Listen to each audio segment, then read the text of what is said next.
Perdón, Karina dice, no pasaron 10 minutos. ¿En serio?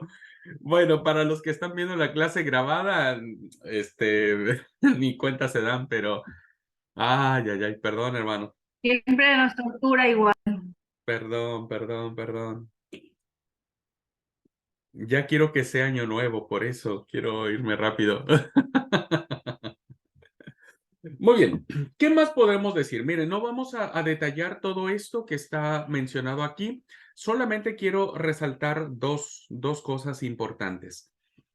¿Por qué nace este discurso o esta enseñanza de Pedro? Porque quiere justificar la curación del cojo, pero no con base en el poder que él tiene, sino en la fe en Jesús.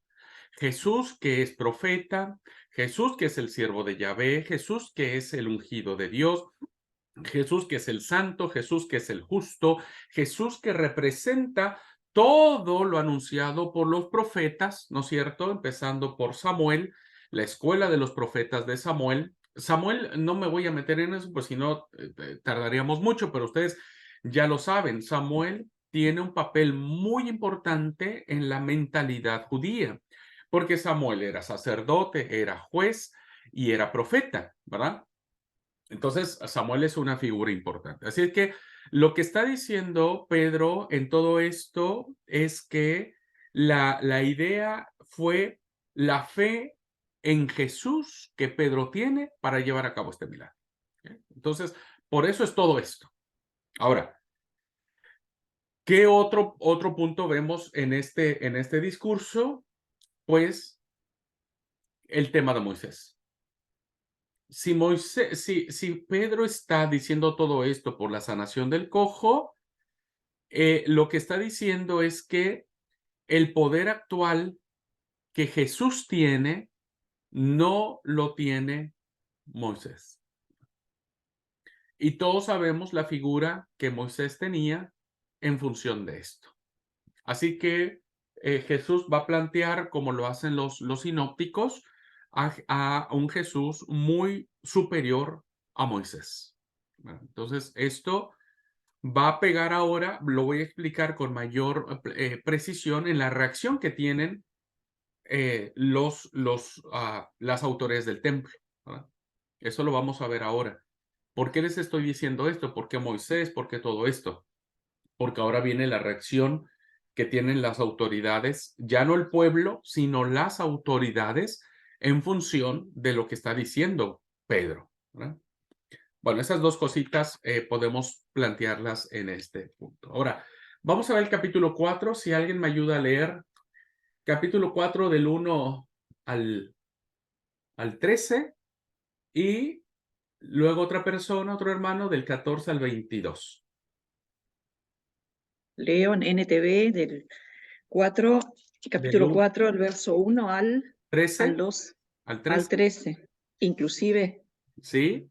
Y alguien que lea el versículo 14, del 14 al 22. mientras Pedro y Juan le hablaban a la gente, se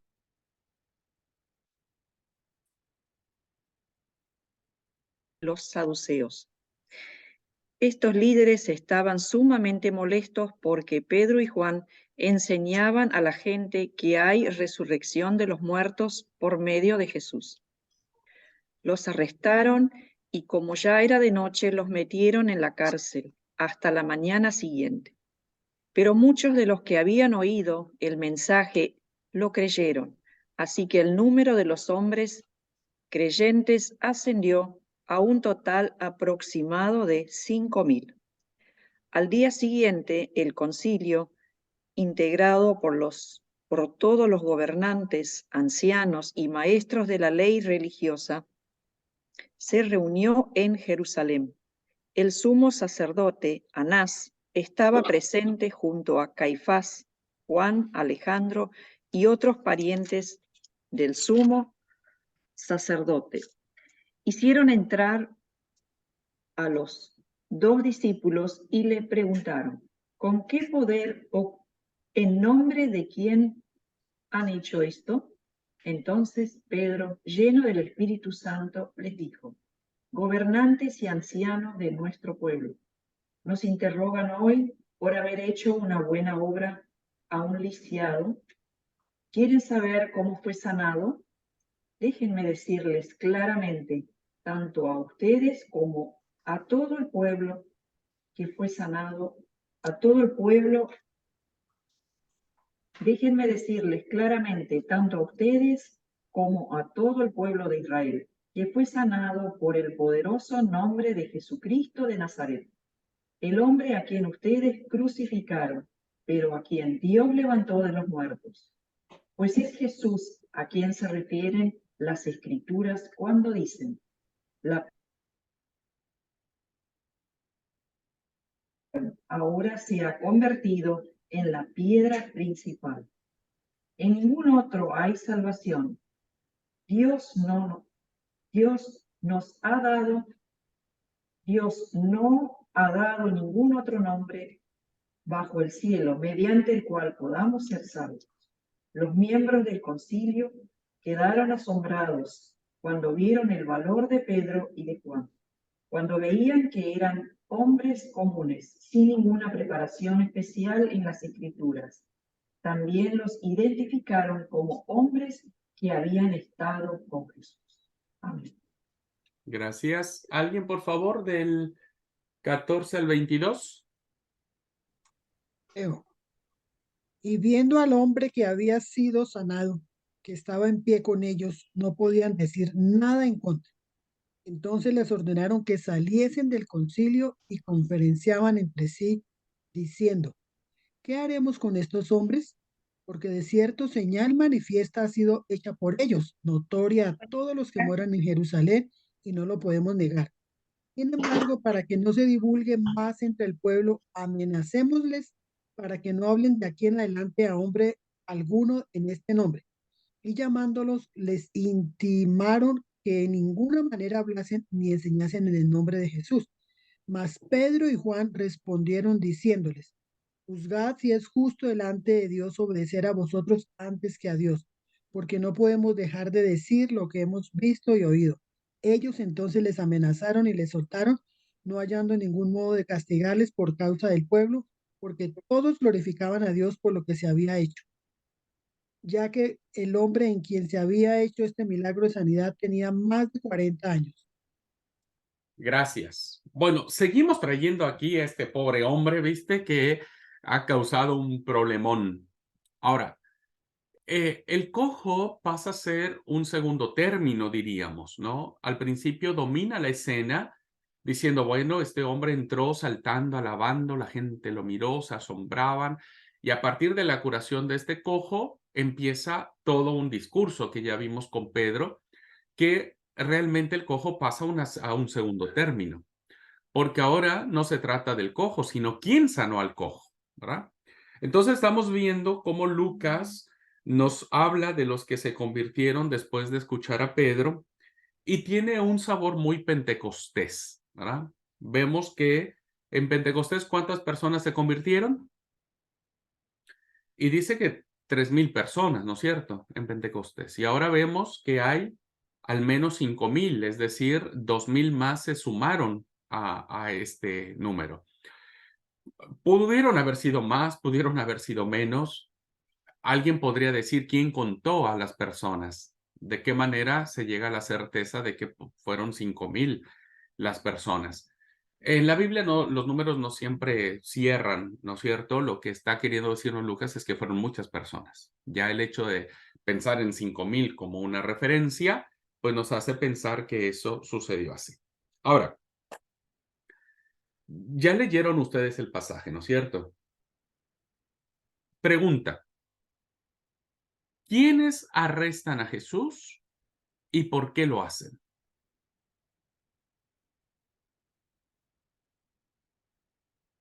¿Quiénes arrestan a Jesús? A Jesús, perdón. Ya yo estoy pensando en Jesús. No, ¿quiénes arrestan a Pedro y a Juan? ¿Quiénes los meten en cana? Y la pregunta es, Los, ¿por qué? los guardias del templo y algunos saduceos. Ok. Contestemos la primera pregunta, ¿verdad?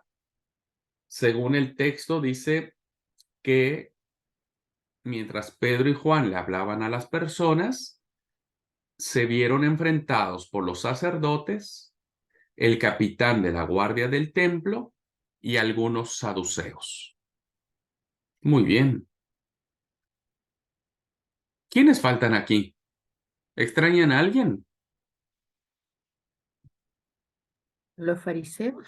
Los fariseos. Interesante. No están los fariseos. Ahora, la pregunta es, ¿por qué no están los fariseos? Si eran básicamente el núcleo más fuerte que se opuso a Jesús y con los que Jesús discutió hasta la pared de enfrente.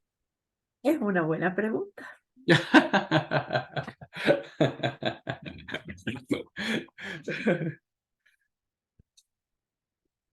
Los saduceos, sí, estaban los saduceos, dice el texto, los sacerdotes del templo, el capitán de la guardia y los saduceos. Algunos saduceos.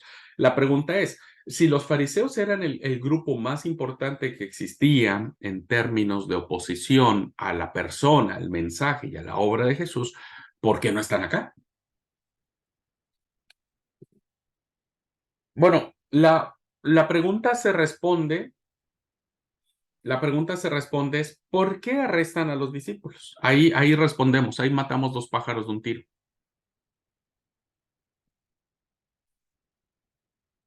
Dice que porque estaban enojados contra el mensaje de Pedro y Juan, que daban a la gente por la resurrección de los muertos que había quedado demostrada en Jesús mismo.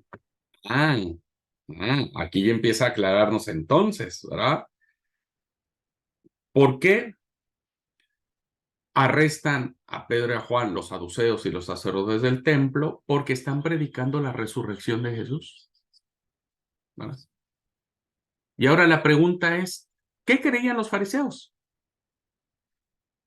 Creían en la resurrección. Claro, creían en la resurrección de los muertos, cosa que los saduceos no creían, ¿verdad? Los saduceos no creían en la resurrección de los muertos, ni los ángeles, ni la vida eterna. Los fariseos sí.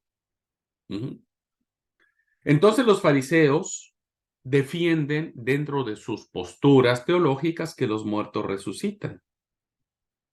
La pregunta es, ¿por qué nunca metieron a la cárcel a ningún fariseo si también los fariseos predicaban la resurrección de los muertos? Y a Pedro y a Juan, que están predicando la resurrección de Jesús, sí los meten a la cárcel.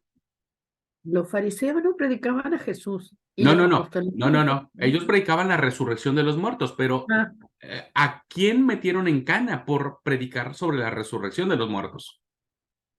De los fariseos. Y a nadie. Ningún fariseo fue a la cárcel por predicar sobre la resurrección de los muertos. Sin en cambio, Pedro y Juan están hablando de la resurrección de alguien, ¿no? Está hablando de la resurrección de muertos, pero a ellos sí los meten en cana. La pregunta es ¿por qué? Y creo que Damaris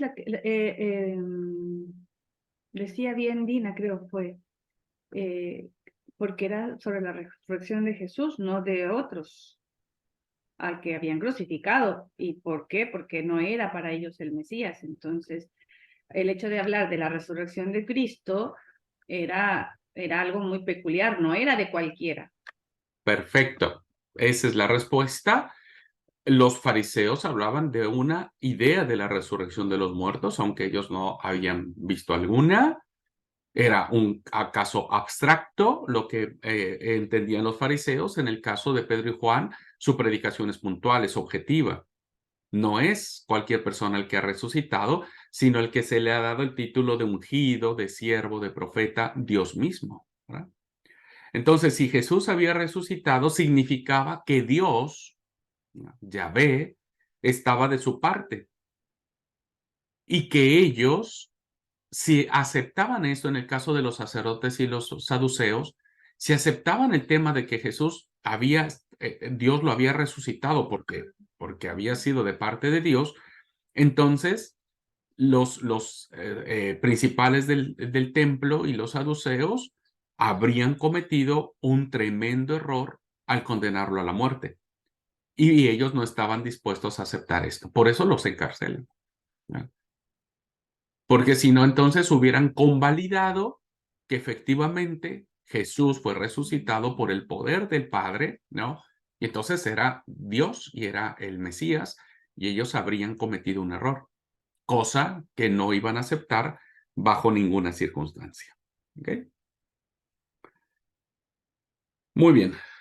Si leemos todo lo que más, lo que dice, me permito decirles algo muy interesante. Estamos hablando aquí de que todo esto deviene de la curación de una persona, ¿verdad? ¿En nombre de quién dijimos que se había curado esa persona? ¿En nombre de Pedro? De Jesús. En el nombre de Jesús. Muy bien. Pero ahora este discurso es revolucionarísimo, hermanos. Acuérdense, estamos parados ¿dónde? En el pórtico de Salomón, ¿no es cierto? Está, que es toda la área del templo, el lugar santo y demás. ¿Quién es nuestro auditorio? Judíos que fueron educados en la Torá desde pequeñitos, o que iban al templo, o que asistían a la sinagoga, y que conocían tanto la Torá como los profetas, como los escritos, ¿no? O sea, eran gente versada en las escrituras antiguas. Ahora, ¿dónde encuentran lo revolucionario de este tema? No solamente ahora, en este discurso de Pedro, está en juego la sanidad del cojo. O sea, está bien, ya fue sanado y ya entendimos que fue hecho en el nombre de Jesús. Ahora, ¿qué otra cosa incrusta o añade Pedro que a los oídos de su auditorio, o sea, fue algo chocantísimo o revolucionario o que pudo haber derramado la gota, la copa de agua? ¿Cuál quieren ustedes? ¿Qué otro concepto encontramos en este discurso, aparte de la sanidad, que efectivamente Pedro resalta en su discurso? No sé si estoy en lo cierto, pero cuando ellos les prohíben hablar de Jesús, seguir con los mensajes, lo que estaban haciendo, Jesús le dijo que era necesario obedecer antes a Dios que a los hombres.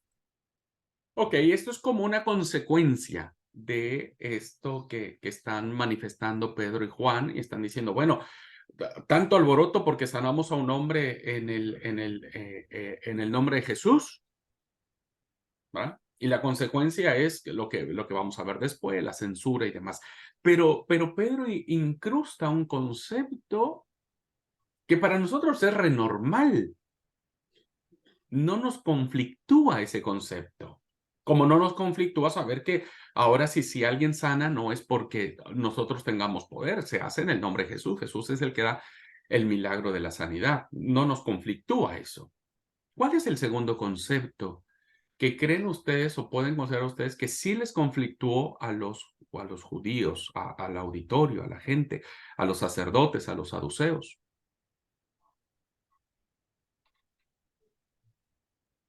Puede ser lo que leemos en el versículo 11, la piedra que ustedes, los constructores, rechazaron, se ha convertido en una piedra principal, que ahí se refiere, bueno, a Cristo, que es un cumplimiento de la Escritura, a Jesús. Ahí está cerquitita, Leti, cerquitita. Bueno, en 12, ningún otro nombre hay salvación sino Ahí solamente en está. Jesús. Exactamente, claro. Claro, porque miren, lo que nosotros vemos en este discurso, que es mucho más breve de parte de Pedro, le hacen una pregunta, o sea, ¿en nombre o con qué poder ustedes sanan a este personaje o al enfermo? Y Pedro responde sin ninguna duda, como hemos venido diciéndolo. Lo hacemos gracias a Jesús, a la fe que tenemos en Jesús, y Jesús es el que hace la sanidad. Pero fíjense que para Pedro el enfoque se amplía ahora, ¿verdad? Y entonces, para las autoridades a las cuales Pedro le está reclamando o les está rindiendo informe, para ellos es una simple curación, que ya de suyo propio les conflictúa que haya sido curado en el nombre de Jesús. Sin en cambio, para Pedro, no se trata de una curación más. Lo que está en juego no es la curación del enfermo, no es la curación de una enfermedad, sino más bien la salvación de una persona. Entonces, ¿qué es lo que nos plantea Pedro en este discurso? Nos plantea dos cosas: a un Jesús que cura y a un Jesús que salva. Que cura y que salva. Por eso cuando nos decimos Jesús es mi Salvador, a nosotros no nos conflictúa. Es parte ya de nuestro bagaje y de nuestra educación, ¿verdad? Y puede ser normal escuchar eso, dice el versículo 12, y en ninguno otro hay salvación, porque no hay otro nombre bajo el cielo dado a los hombres en que podamos ser salvos. Miren, escúchenme, pónganse un poquitito en los zapatos del auditorio que está escuchando eso.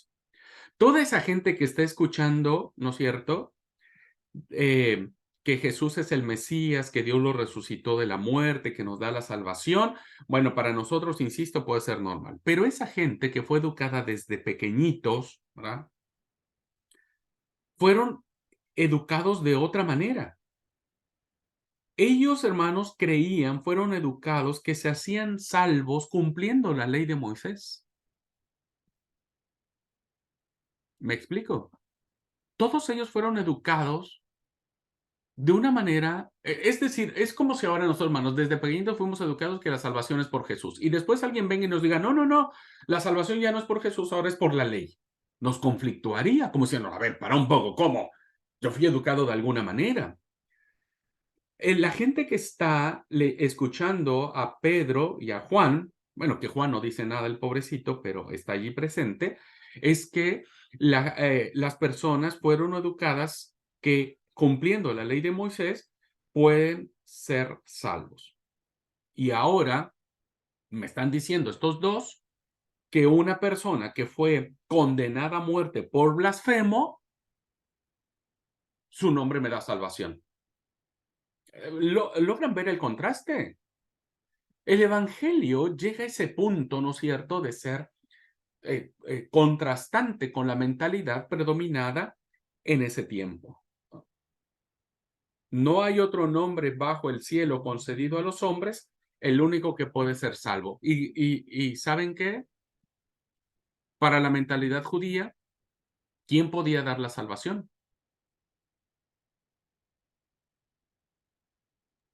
Solo Dios Y ya ves. a través del cumplimiento de la ley. Por eso ya desde el capítulo 3 venía hablando de que Jesús era mejor o era más que Moisés, ¿no? Ya venía haciendo la alusión desde antes y con esto como que acaba de cerrar. No es a través del cumplimiento de la ley, Sí, sino a través de Jesús. no es Moisés, ¿se acuerdan? Ahora nos hace sentido porque Moisés. No es Moisés el que salva. Pedro pudo haber dicho, miren, tenemos a dos grandes héroes, Moisés y Jesús. Así que cualquiera de los dos es bueno.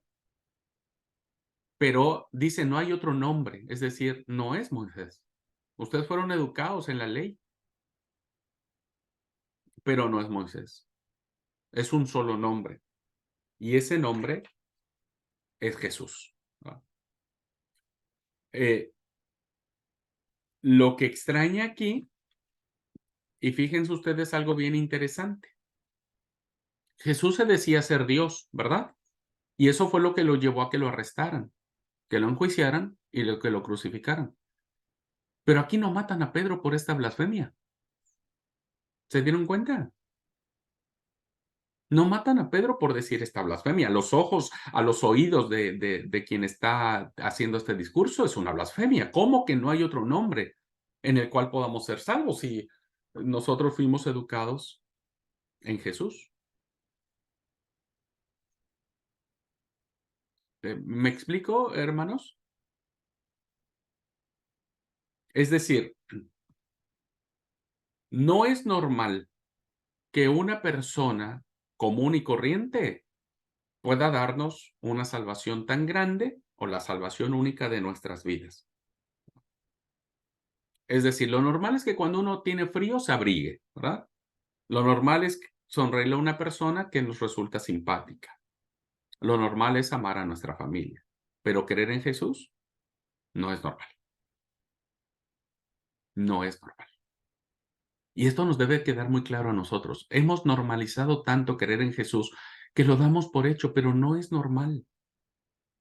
O sea, no lo digo en términos negativos, todo lo contrario, en términos muy positivos, pero no es normal creer en Jesús.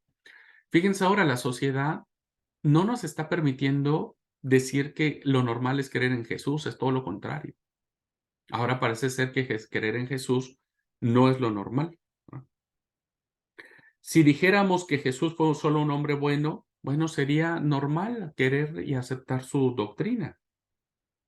Pero no es normal entender para los judíos que Él es el único que puede salvarnos, ¿no? Ahora, ¿qué concepto encontramos aquí que se incrusta en la mentalidad de la iglesia cristiana? Que esto es muy importante que lo anoten.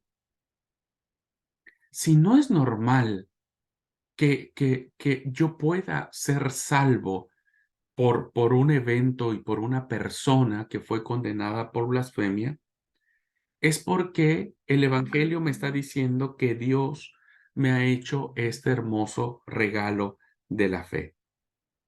Lo que quiero decir es que creer en Jesús no es normal, es un regalo de Dios.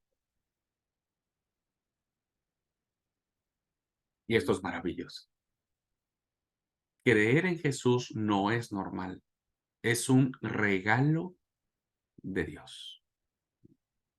La gracia de Dios, la gracia divina de Dios. Ay, bueno, a mí se me enchina la piel nada más de pensar esto, ¿verdad? No sé ustedes, pero a mí digo, qué hermoso es el regalo de Dios.